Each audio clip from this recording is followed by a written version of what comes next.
naissance d'une ville et de l'écriture. Mésopotamie, les origines de notre civilisation.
Ici, à 500 km de Bagdad, la capitale de l'Irak, s'étendent les ruines de Nimroud. C'était la capitale de l'Assyrie qui devint le plus grand empire de l'histoire de la Mésopotamie au IXe siècle avant Jésus-Christ.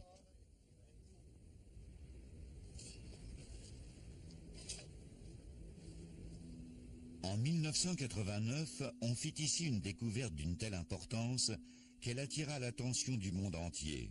Par hasard, un archéologue irakien découvrit une tombe royale sous les ruines d'un ancien palais.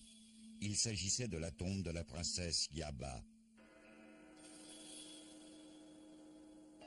On découvrit un trésor de pierres précieuses et d'or qui avait été enterré dans la tombe et qui comportait plus de 400 pièces d'un poids total de 220 kilos. L'automne dernier, nous fûmes les premiers reporters étrangers à voir cette découverte.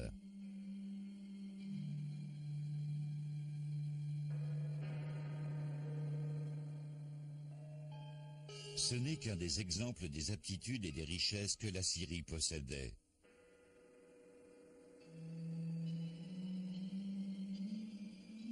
Une inscription sur la tombe déclare « Malheur à ceux qui violeront la tombe et qui voleront le trésor ».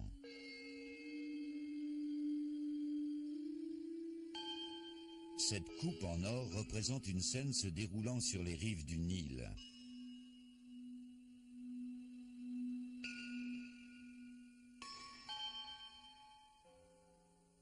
Elle témoigne de la vaste et profonde influence de la civilisation assyrienne.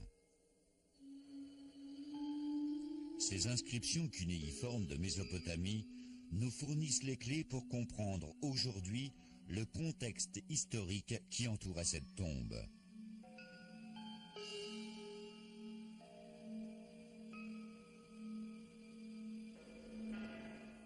Le British Museum est situé Great Russell Street, au cœur de Londres.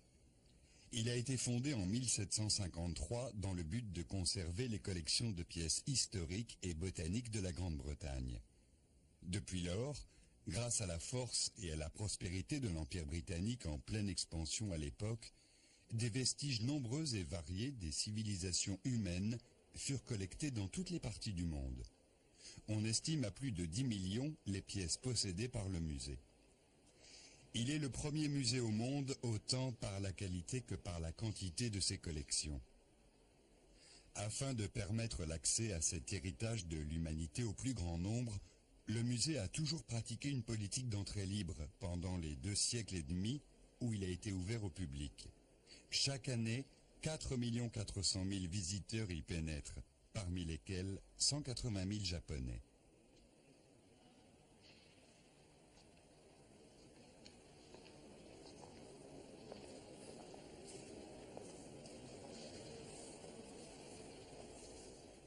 Ici est exposé l'héritage de l'humanité en provenance de Grèce, d'Égypte, de Chine, d'Inde, de Mésopotamie, etc.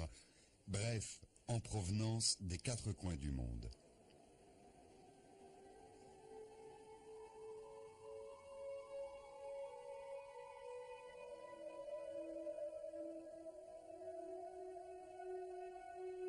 Le lamassu, ce grand taureau ailé à visage humain, se trouve dans la collection mésopotamienne du British Museum, qui constitue un véritable trésor de l'art assyrien. Il y a 5000 ans, la première civilisation humaine apparaissait ici sur les rives du Tigre et de l'Euphrate. C'était la civilisation mésopotamienne. Le royaume le plus prospère de cette civilisation était l'Assyrie. L'écriture cunéiforme est la première écriture. Elle a apporté à l'humanité la plus grande des contributions. Il n'y a que 150 ans que nous pouvons le déchiffrer et 3000 ans d'histoire ont commencé alors à se révéler.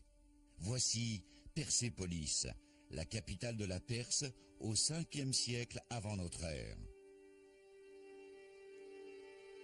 Les symboles cunéiformes inventés en Mésopotamie furent longtemps utilisés par de nombreux États de cette région. Mais comment a-t-on réussi récemment à les déchiffrer ?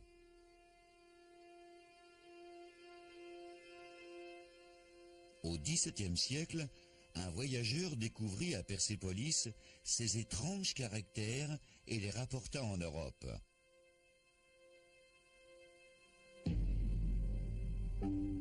Au début, on crut qu'ils n'étaient qu'ornementaux.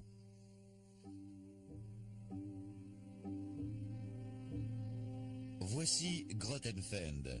Il fut le premier à déchiffrer l'écriture cunéiforme et à ouvrir ainsi les portes de Persépolis au monde entier.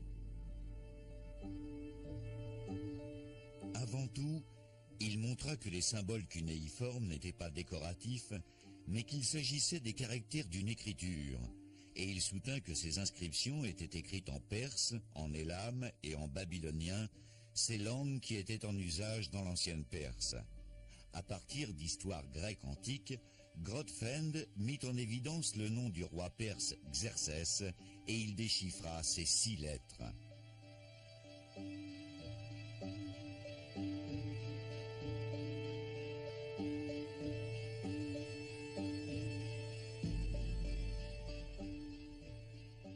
Voici le Bihistan au nord-ouest de l'Iran.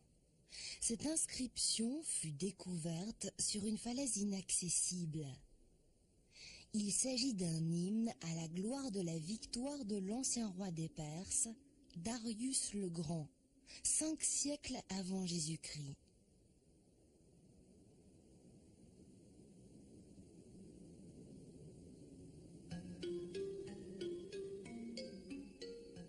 C'était un remarquable succès pour l'histoire du déchiffrage des symboles cunéiformes. Un peu après Grotefend, l'anglais Rawlinson déchiffra aussi le nom de Xerxès de Persépolis.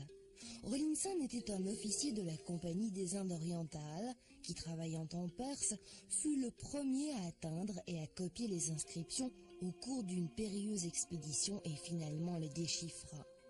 Il étudia ce qui avait été fait avant lui, et notamment les travaux de Inks et Hopper. Il traduisit de nombreux textes, ce qui lui donna le statut de premier déchiffreur de l'écriture cunéiforme.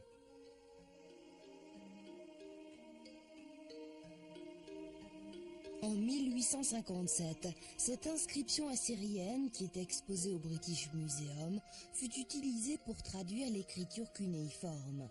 La Royal Asiatic Society organisa une compétition pour la traduction et le déchiffrage de l'écriture cunéiforme entre 4 spécialistes, parmi lesquels Rawlinson, Inks et Hopper. Le résultat obtenu fut magnifique. Tous arrivèrent à la même conclusion. On pense aujourd'hui que cet événement marqua le début des études sur la Syrie.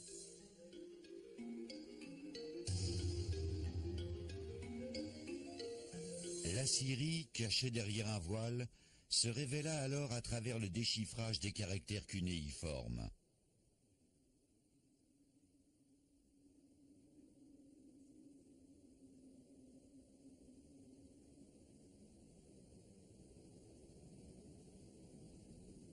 Le British Museum abrite des éléments extrêmement importants pour l'étude de l'histoire mésopotamienne.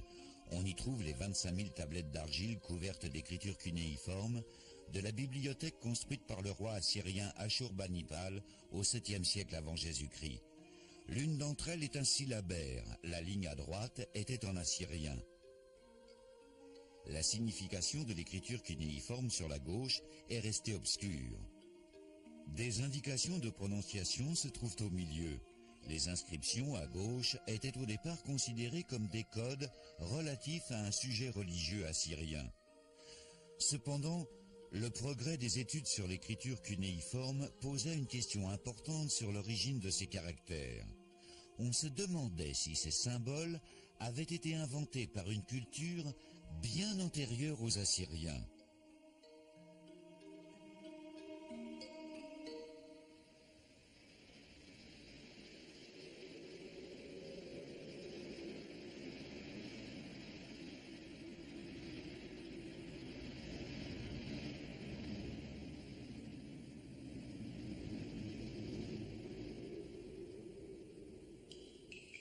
Une statue ciselée dans un style inconnu fut découverte par hasard au sud de la Mésopotamie en 1877.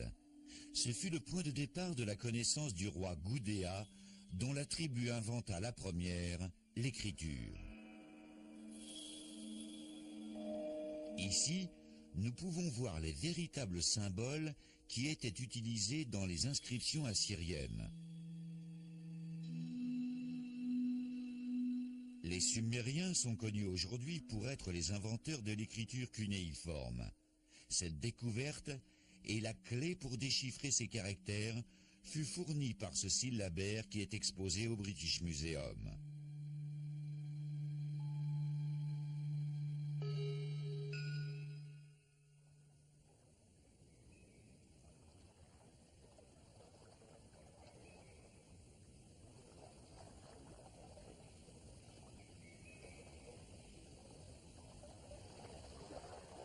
Dans la partie sud de la Mésopotamie, profitant des bienfaits des deux fleuves, le Tigre et l'Euphrate, les Sumériens créèrent leur civilisation. Elle était la première de ce genre dans l'histoire de l'humanité, et c'était 3500 ans avant Jésus-Christ. Pendant les 3 millénaires qui suivirent, de nombreuses civilisations virent le jour en Mésopotamie.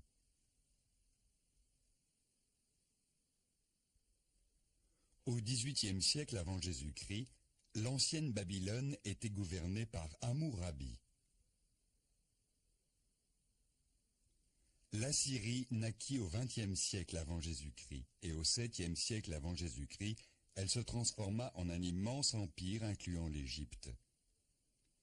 La nouvelle Babylone vainquit l'Assyrie. Le roi Nabuchodonosor redonna à Babylone son ancienne gloire et fit de cette capitale la plus grande de l'Orient. C'est ainsi que la fameuse tour de Babel s'éleva sur les rives de l'Euphrate. Le British Museum a joué un rôle clé dans la compréhension des événements historiques du monde entier. Il y a environ 60 ans, les conservateurs du musée décidèrent d'envoyer quelqu'un en Mésopotamie. C'était un archéologue anglais, Sir Charles Leonard Woolley. Les fouilles et les découvertes que Woolley fit en Mésopotamie pendant la période de 1922 et 1933 révélèrent Sumer et l'expansion qu'avait prise cette civilisation. Woolley commença ses fouilles dans le site d'une ancienne ville sumérienne, Our, que les populations locales appellent la colline d'asphalte. La première découverte fut celle d'une tour en briques appartenant à un sanctuaire construit au sommet de la ziggourate. L'expédition dirigée par Woolley était composée d'une équipe mixte du British Museum et de l'Université américaine de Pennsylvanie. la nouvelle que la tombe du roi de Our, datant de 2600 ans avant Jésus-Christ, avait été découverte, fit le tour du monde.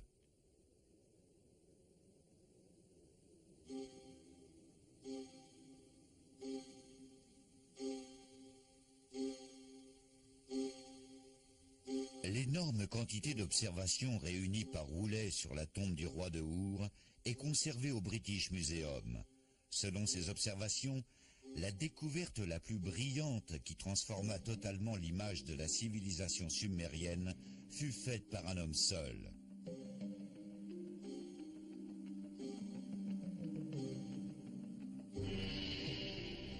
Un jour, le manche d'une lance fut découvert émergeant du sol.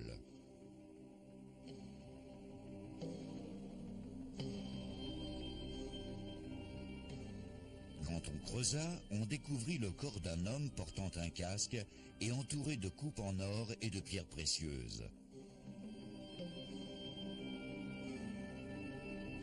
Le haume en or était décoré minutieusement, même les rayures des cheveux étaient ciselées. Cette découverte fut suivie d'une autre qui comportait de magnifiques pièces d'artisanat en or. Elles étaient les premières de ce type à être révélées par le sous-sol mésopotamien.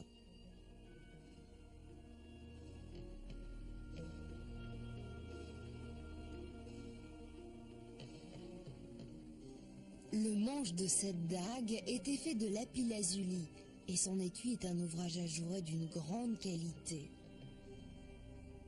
Ces pièces prouvaient l'existence d'un commerce intensif et démontraient les hauts critères de qualité de l'artisanat sumérien.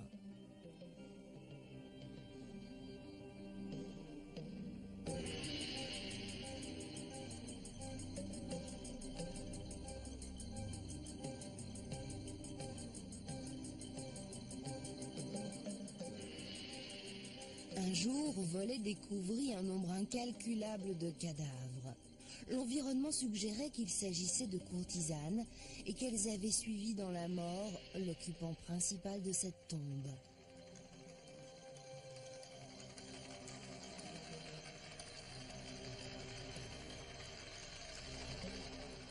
Ces accessoires, faits de lapis-lazuli et de rubis, étaient portés par les femmes.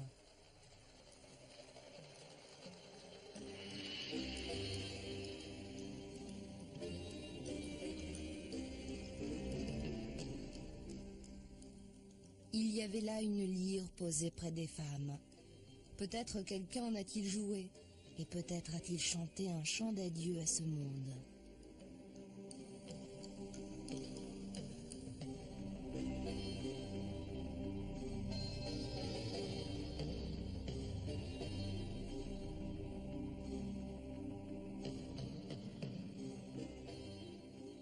Voici le plus vieux jeu du monde de table sumérien. Il est tout à fait semblable au backgammon.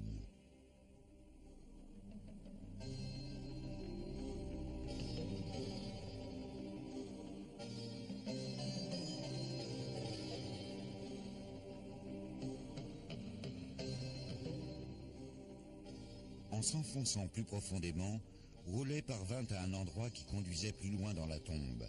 Cet endroit était complètement rempli de corps de femmes et d'hommes. À qui était donc dédiée cette immolation et ce trésor? Il parvint à une tombe qui avait échappé au pillage.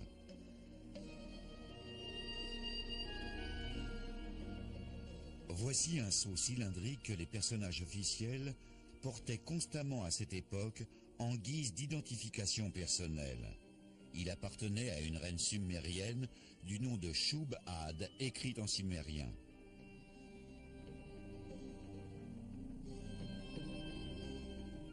Avec l'aide d'anthropologues, Woley reconstruisit une femme sumérienne qui aurait pu vivre il y a 4600 ans, en se basant sur le squelette de la femme et sur les accessoires qu'on avait découverts dans la grande sépulture. Aujourd'hui, les pièces prélevées dans la tombe impériale de Our sont conservées au British Museum et au musée irakien de Bagdad.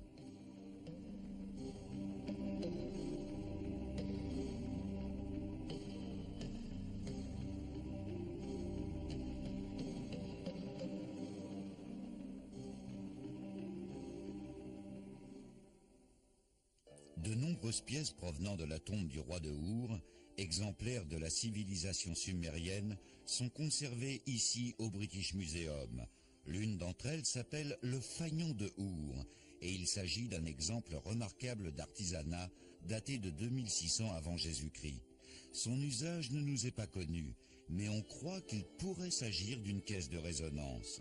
Le mot fanion désigne généralement le drapeau de forces armées. C'est pourquoi la raison pour laquelle Woolley l'appelle ainsi ne nous apparaît pas clairement.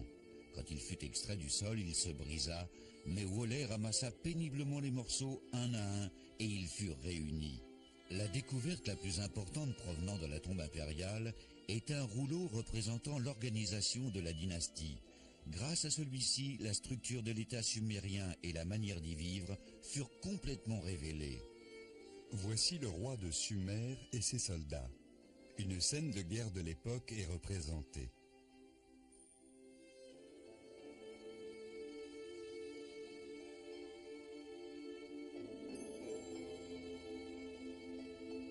De l'autre côté de cette image guerrière, on voit une scène de banquet auquel assiste le roi et son clan. Ce pourrait être la célébration de sa victoire.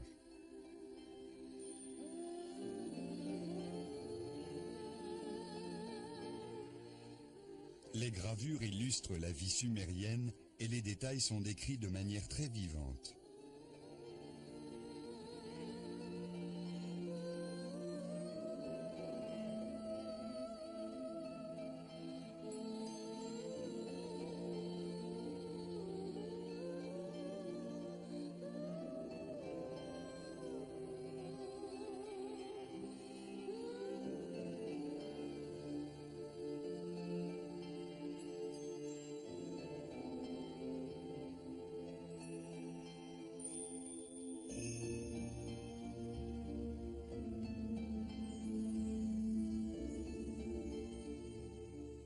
Voici un des chefs-d'œuvre de l'art sumérien, d'un caractère hautement religieux.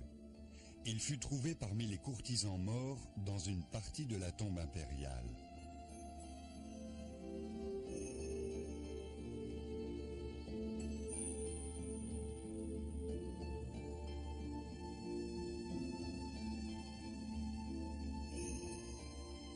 C'était en 2600 avant Jésus-Christ, quand la dynastie sumérienne commença à acquérir de la puissance.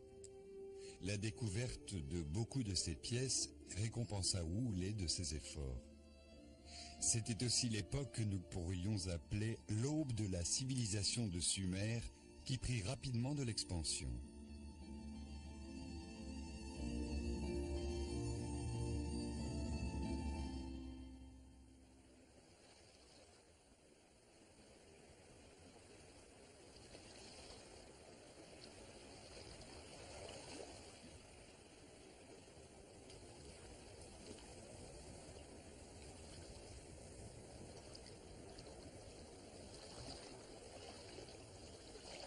La civilisation sumérienne, la première civilisation humaine, commença dans ce marais rempli de roseaux au sud de l'Irak. Aux environs de 3500 avant Jésus-Christ, les Sumériens établirent les fondations de la civilisation mésopotamienne, après avoir surmonté les difficultés imposées par la sévérité du climat. Des gens vivent encore aujourd'hui à la manière des Sumériens, dans des huttes de roseaux et ayant la forme d'un abri semi-circulaire. Cependant, les populations vivant ici sont d'origine différente. Il y a des Arabes provenant de la péninsule arabique, mais nous pouvons constater les similitudes qui existent entre leur façon de vivre et celle des Sumériens, notamment dans leur habitat et dans leur façon de construire les bateaux. Ces Sumériens qu'on suppose avoir créé la civilisation, comment vivaient-ils ?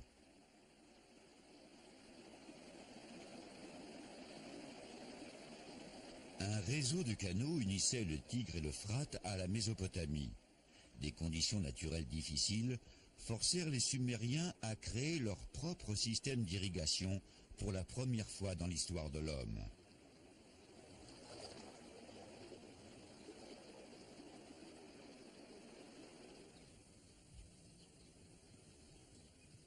Leur méthode d'agriculture par irrigation procura aux Sumériens une augmentation remarquable de leur production de nourriture.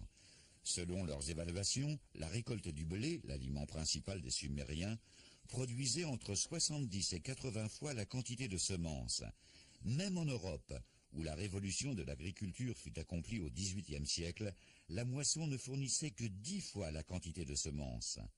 Le secret de leur succès provient de ce qu'ils inventèrent une méthode de semaille en sillon, par laquelle un bon rendement pouvait être obtenu d'une petite quantité de semences. L'agriculture européenne dut attendre le XVIIIe siècle pour réinventer une méthode semblable. Le blé était donc l'aliment principal à Sumer. Il servait à préparer du pain et de la bouillie. Par hasard, les Sumériens découvrirent une méthode de brassage pour en tirer une boisson. Celle-ci a été transmise de génération en génération jusqu'à nos jours.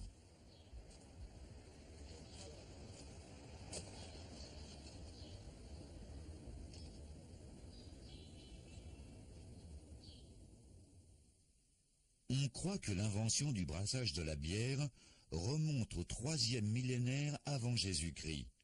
Plus de 30 types de bières furent recensés et ils devinrent essentiels dans leur mode de vie. Grâce à l'augmentation de production et aux réserves de nourriture, les habitants de Sumer purent jouir d'une bonne alimentation.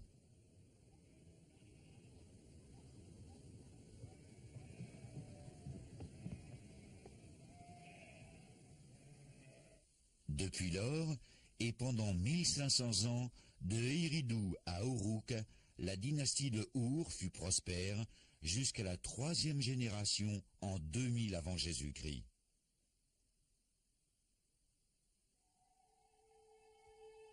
Voici une des villes de Sumer, Uruk. Suivant l'augmentation de production de nourriture, le peuple commença à se rassembler autour de la ziggourate, où les dieux familiers, parmi lesquels le dieu de l'agriculture, étaient adorés.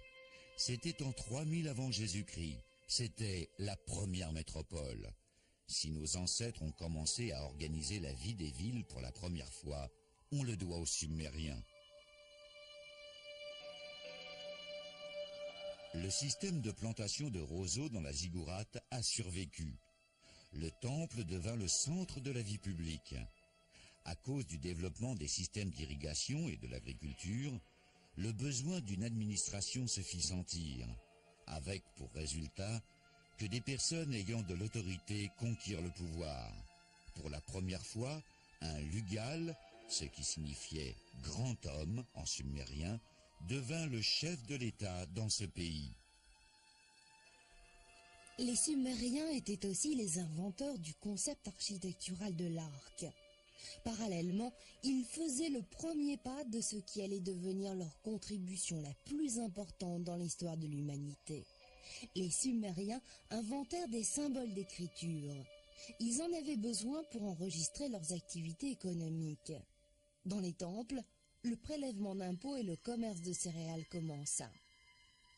Ces pictogrammes sumériens datant d'environ 3100 avant Jésus-Christ sont les plus vieux caractères connus et ils furent découverts en 1928 par une équipe de recherche allemande.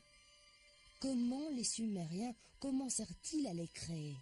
La première étape de cette création fut l'inscription de chiffres et de dessins gravés sur une surface d'argile molle.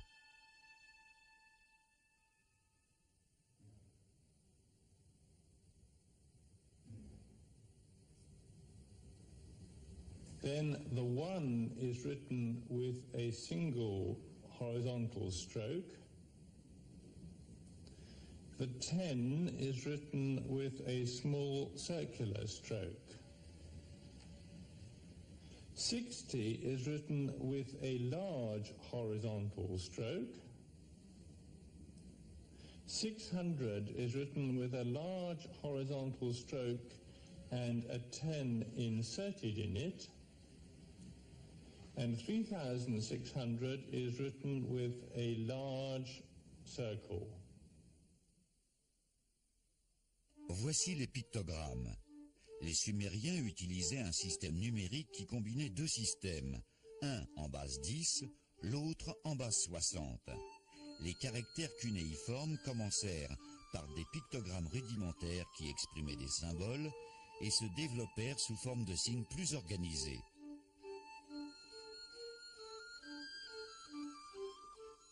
Ce symbole représente une vache. Pendant 3000 ans, l'écriture cunéiforme changea ses caractères, sa prononciation et même ses significations en fonction des peuples qui l'utilisaient. Ce processus est semblable à celui qui existe dans l'utilisation de caractères chinois, soit par des Chinois ou des Japonais aujourd'hui.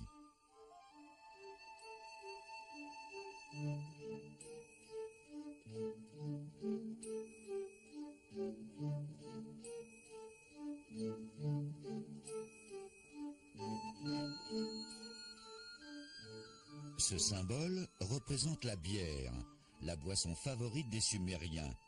Les points représentent la mousse sur la bière. Nous constatons que des changements sont intervenus entre les caractères sumériens et ceux d'Assyrie.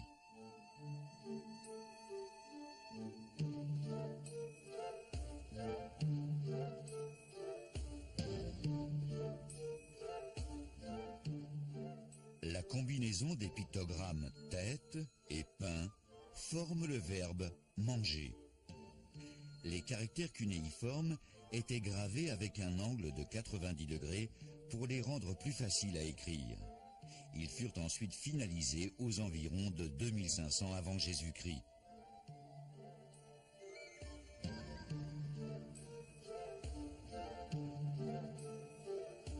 Les caractères cunéiformes sont tracés sur une tablette d'argile humide à l'aide d'un stylet en roseau. Voici la reproduction d'une lettre du XVIIIe siècle avant Jésus-Christ. Viens à Babylone quand tu liras cette lettre.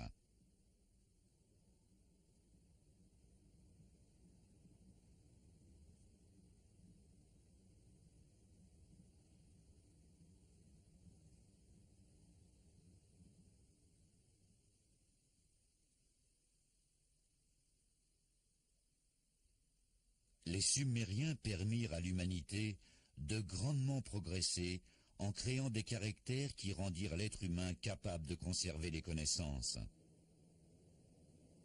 Il y avait une ville qui parvint à son apogée et devint pendant environ un siècle le centre de la politique sumérienne à partir de 2100 avant Jésus-Christ.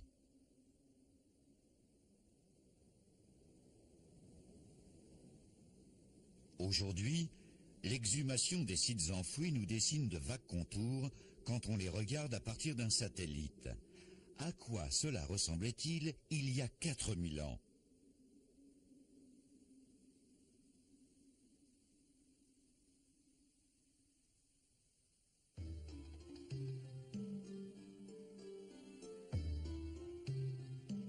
Our parvint à l'apogée de son pouvoir comme capitale de l'État pendant la troisième dynastie. En suivant les notes que Woolley a réunies et conservées au British Museum, nous avons essayé de reconstruire Our telle qu'elle était il y a 4000 ans en utilisant l'image de synthèse par ordinateur et en le faisant de la manière la plus détaillée possible.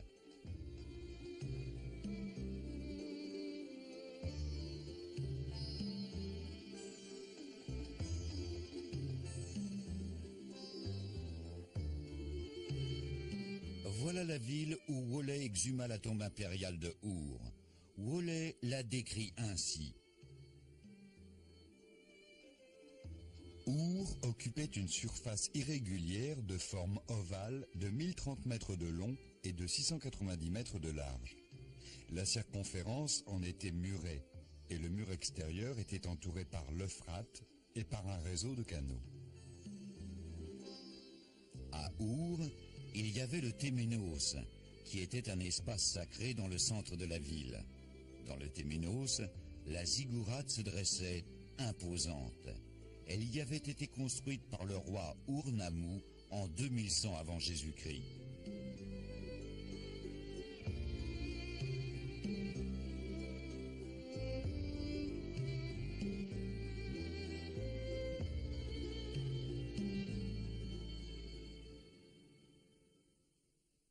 Le fondateur de la troisième dynastie Our, Ur-Nammu, conquit chaque État de Sumer et il établit les bases d'un royaume fondé sur le principe d'un système politique bureaucratique centralisé. Ensuite, il mena à bien la construction de bâtiments imposants comme les temples, et dans chaque lieu, il érigea sa propre statue de gouvernant.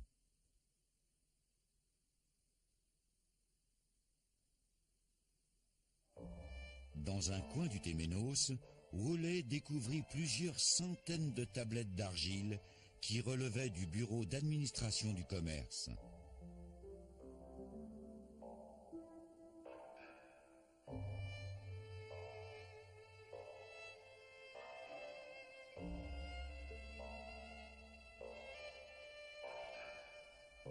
Voici le registre des réserves de nourriture des tisserands du temple. 2 équipes étaient composées de 95 femmes. Sont consignés les noms et les numéros des superviseurs, des contremaîtres, des apprentis, ainsi que les allocations en huile et en poisson qu'on attribuait aux travailleurs. C'est un exemple parfait d'organisation. Le Téménos était le centre nerveux de Our. Il faisait fonction de temple, de palais et de bureau. Il contenait également des filatures et des entrepôts. À Sumer, les critères d'administration gouvernementaux et le système de sécurité sociale étaient bien plus développés que nous pourrions l'imaginer.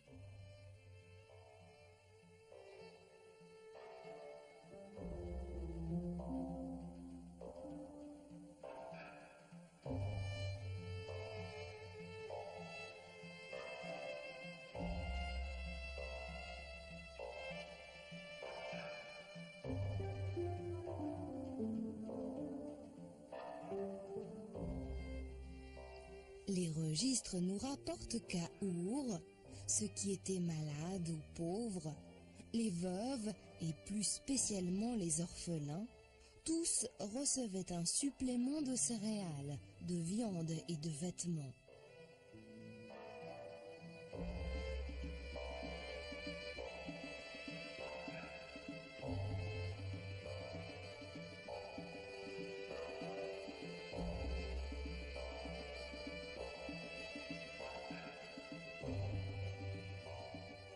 À cette époque, un dieu, en tant que propriétaire de la terre, recevait un 10e de la récolte et des reçus étaient délivrés pour ses offrandes faites au temple. Le beurre, l'huile, tous les détails étaient enregistrés. Les entrées étaient faites en tenant compte des personnes, des dates, des mois et étaient valables pendant un an.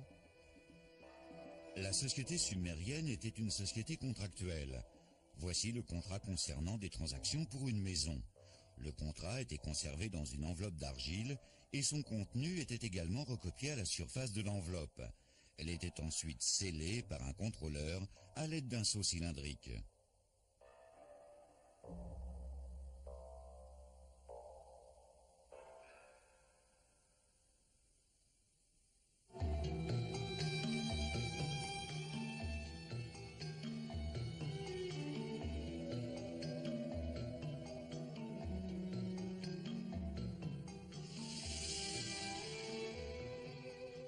Les rues de Our étaient étroites et n'étaient pas pavées. Les maisons étaient construites en briques et elles étaient achevées à l'aide de plâtre blanc.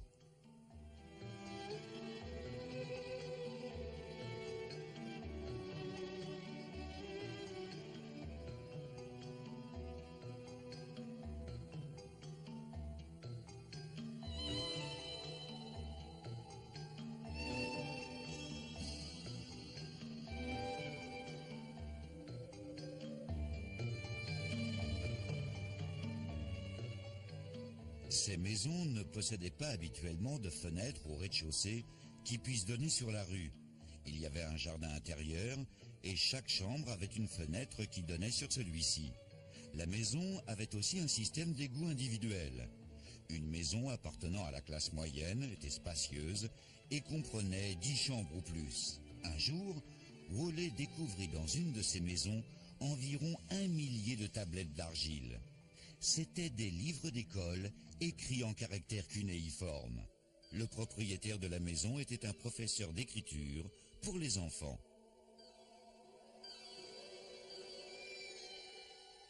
Il s'agissait d'un cours de calligraphie. C'était la première école de l'histoire de l'humanité à Sumer, il y a 5000 ans. On y donnait des leçons pour les scribes et les secrétaires. À cette époque, l'écriture était connue du petit peuple et des professeurs privés enseignaient l'écriture dans leur propre maison. Voici un exemple d'écriture dessiné par le professeur. À la surface, le professeur écrivait un exemple et l'élève le recopiait sur le verso et apprenait ses caractères et son contenu par cœur. La littérature, la science, les mathématiques, l'histoire, etc. Du petit matin au crépuscule, un difficile enseignement quotidien était délivré. Au XXe siècle avant Jésus-Christ, la population intramuros de Our était de 34 000 habitants, comme l'a soutenu Wallet à partir de l'examen de ses tombes. De plus, la population vivant dans les villes environnantes se montait à plus de 250 000 âmes.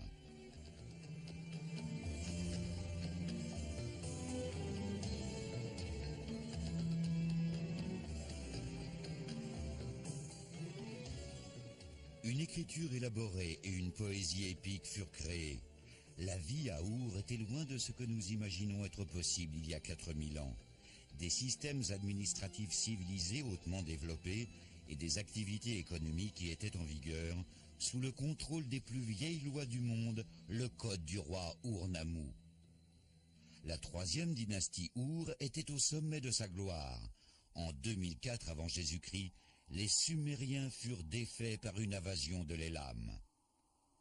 Cependant, l'influence de l'écriture cunéiforme que les Sumériens avaient inventée se répandit dans les 15 langues couvrant tout le territoire, allant de la Turquie au nord jusqu'aux îles du Golfe Persique.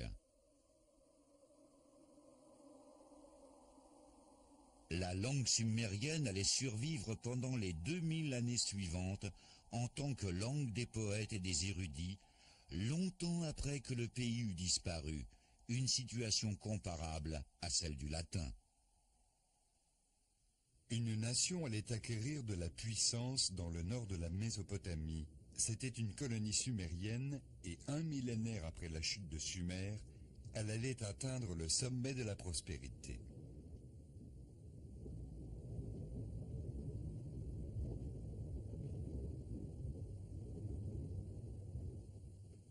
L'Assyrie créa sa propre culture basée sur de fortes influences sumériennes en matière de religion, de littérature et de langue. Voici où était Nimrud, qui fut créé au IXe siècle par Ashurnasirpal II.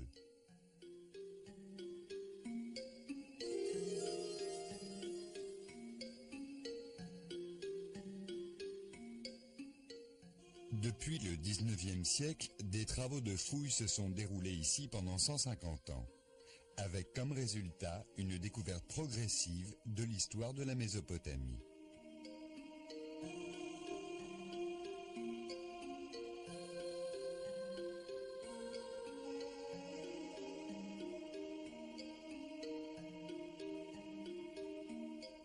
Un des pionniers de l'archéologie mésopotamienne fut l'anglais Sir Austen Henry Layard.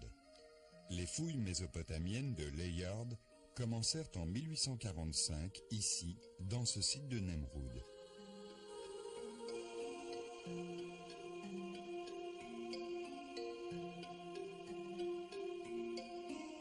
L'héritage de la Mésopotamie que Layard découvrit fit du British Museum le refuge des trésors de l'art assyrien.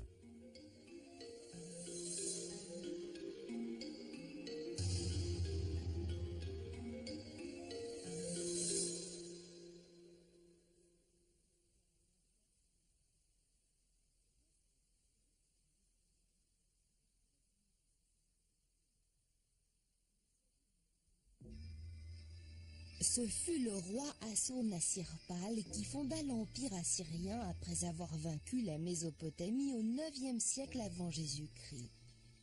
Ce bas-relief ornait le palais du roi Assur-Nassir-Pal à Nemrud.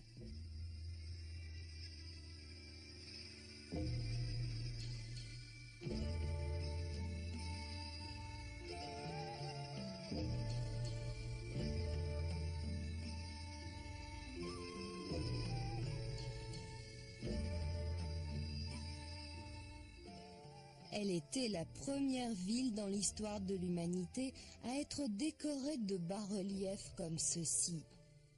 Elle était la capitale du roi Assur-Nassir-Pal II qui fonda la ville sur les rives du Tigre en créant un réseau de canaux au IXe siècle avant Jésus-Christ.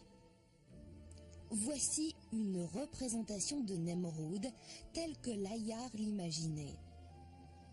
Ainsi commença l'Empire assyrien qui fut le premier empire de l'histoire et qui conquit des cités aussi loin qu'en Syrie ou en Phénicie.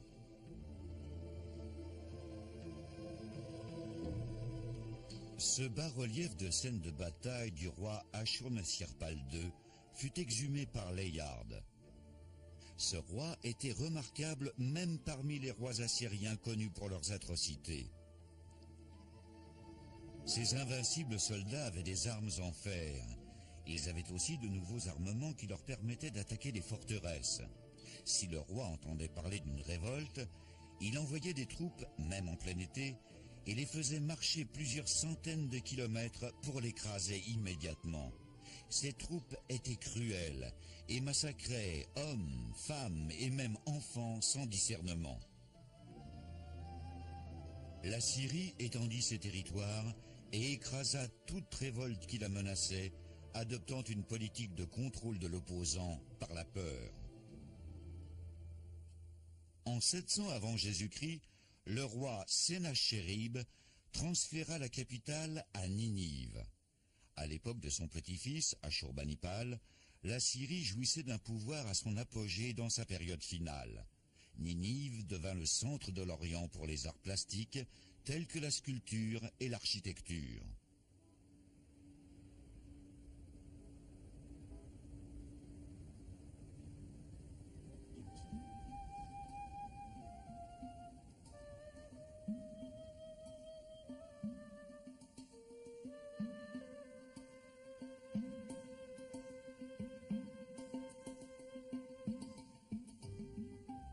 Cette œuvre décrivant la chasse d'un lion était accrochée dans le palais d'Ashurbanipal. Elle fut découverte dans le site du palais de Ninive et est considérée comme le fleuron de la collection d'art assyrien du British Museum. Cette œuvre est d'un style réaliste.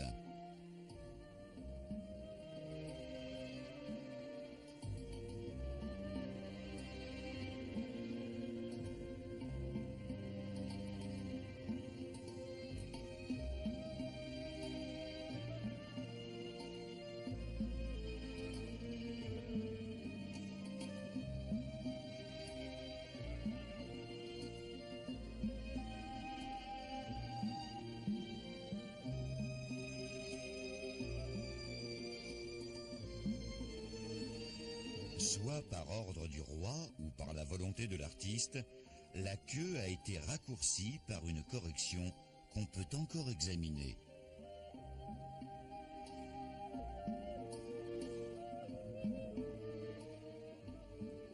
Aucun lion n'est semblable à un autre dans cette œuvre. Ils ont tous des caractéristiques propres. Pour chaque lion, il y a une représentation différente de ses mouvements et des perspectives changeantes. L'œuvre, dans son entier, montre que de nombreux artistes participèrent à sa réalisation pour créer l'aspect général ou le rendu des détails, et ils étaient tous d'une grande qualité artistique.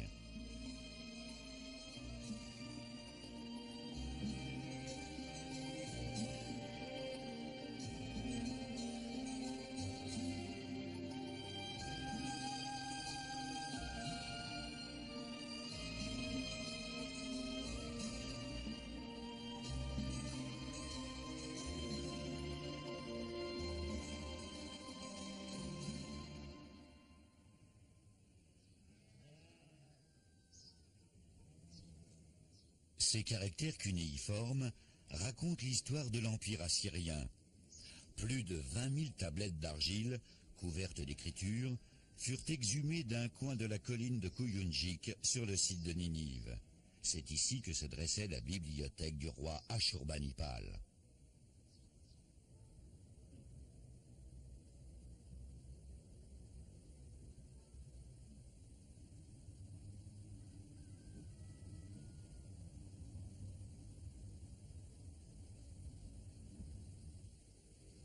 l'une des collections les plus importantes du British Museum est celle des tablettes d'argile d'écriture cunéiforme mésopotamienne.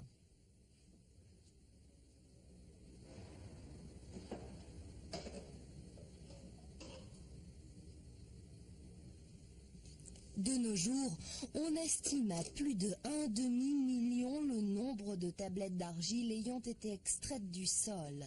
Le British Museum en possède environ le quart, soit 130 000.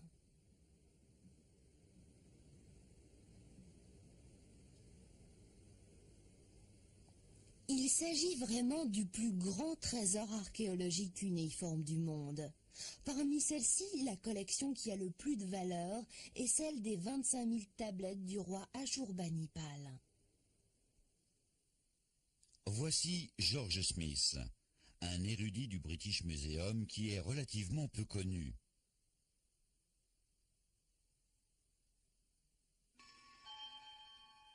En 1872, Smith découvrit une des tablettes du roi Ashurbanipal qui permit de réécrire une page de l'histoire du monde.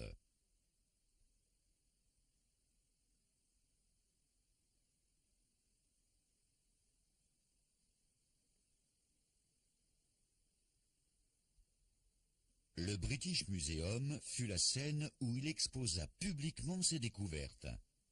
Il s'agissait d'une vieille histoire babylonienne à propos de 2 melons gravés sur une tablette. Il découvrit que cette histoire faisait référence à l'Ancien Testament en relation avec l'Arche de Noé et le déluge. Cette découverte eut un impact qui conduisit au déchiffrage des caractères sumériens.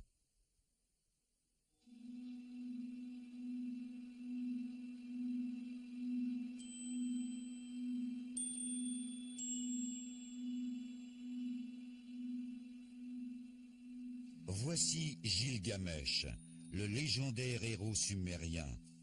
C'était un personnage historique réel qui fut roi de Uruk. Gilgamesh était devenu légendaire de son vivant et il apparaît dans la mythologie sumérienne. Il fut aussi représenté sur des sceaux cylindriques. Voici l'origine de l'épopée de Gilgamesh, qui est la plus ancienne de ce genre au monde. Ce que Smith avait découvert n'était qu'une petite partie de cette épopée concernant l'histoire du déluge. Elle provenait bien de la mythologie sumérienne. La tempête était terrible. Des pluies torrentielles semblaient nous attaquer. Pendant 7 jours et 7 nuits, le déluge recouvrit toute la terre et le bateau était frappé par d'énormes vagues. Voici ce qu'écrit la légende sumérienne.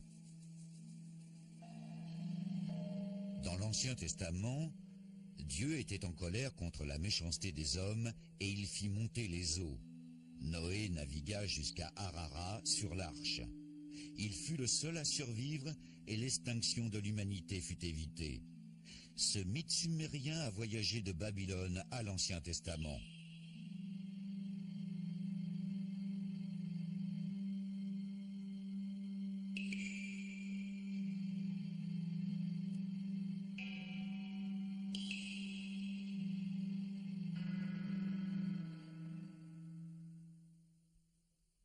À peu près à la même époque que la chute de Sumer, l'Assyrie acquit une puissance que de manière répétée elle perdit et retrouva jusqu'au moment où elle disparut de l'histoire.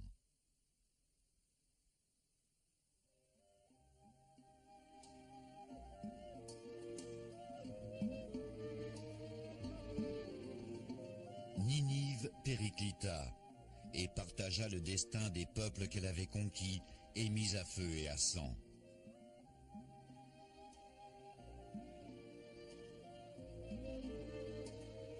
Dans ce bas-relief du British Museum, on peut voir la trace noire du feu. La tête du roi de Elam était pendue dans le jardin. Le roi Ashurbanipal et sa reine célébraient leur victoire. Mais leurs visages furent aussi défigurés par leurs ennemis lors de la chute de Ninive.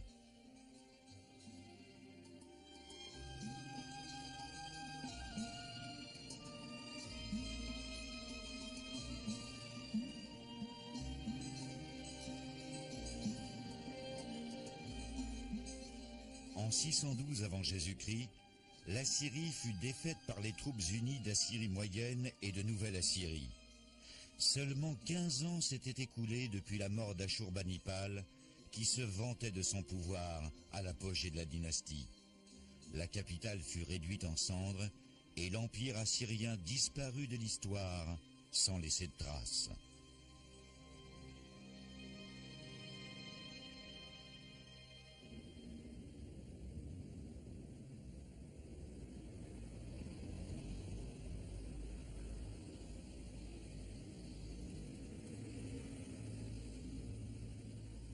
Au British Museum, on peut voir un exemple d'artisanat mésopotamien différent des bas-reliefs assyriens. Cette belle pièce d'ivoire fut découverte dans un puits de Nemroud par une équipe anglaise de recherche il y a environ 30 ans. C'était 2500 ans après la chute de la Syrie.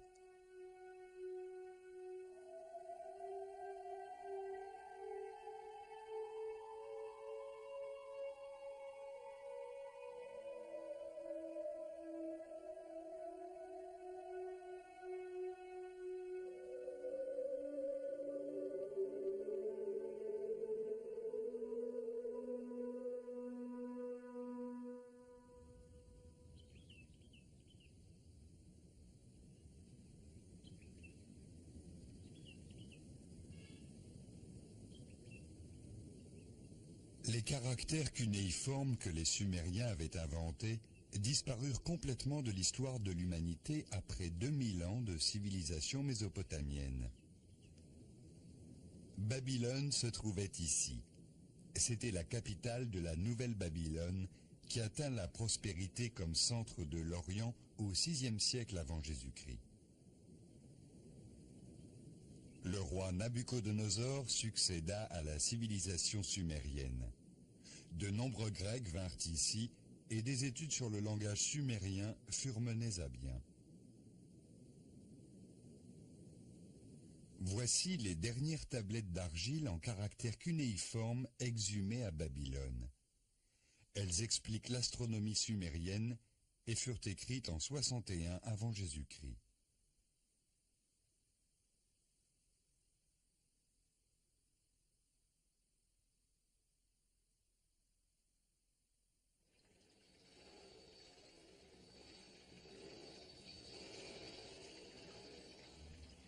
Il y a 130 000 tablettes cunéiformes au British Museum.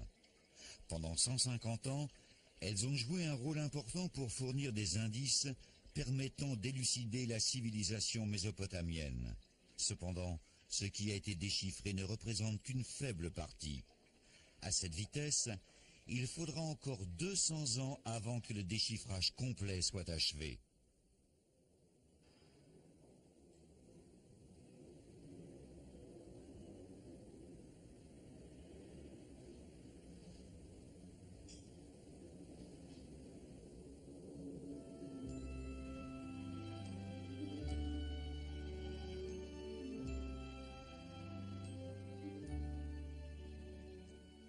L'invention de l'écriture cunéiforme. Grâce à elle, la civilisation mésopotamienne a pu se développer.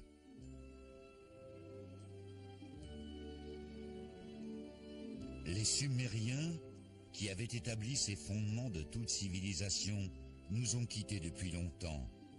Mais ils nous ont laissé un héritage qui brille depuis plus de 4000 ans sous une forme développée dans la littérature, la mathématique, le droit, l'architecture et les systèmes d'éducation.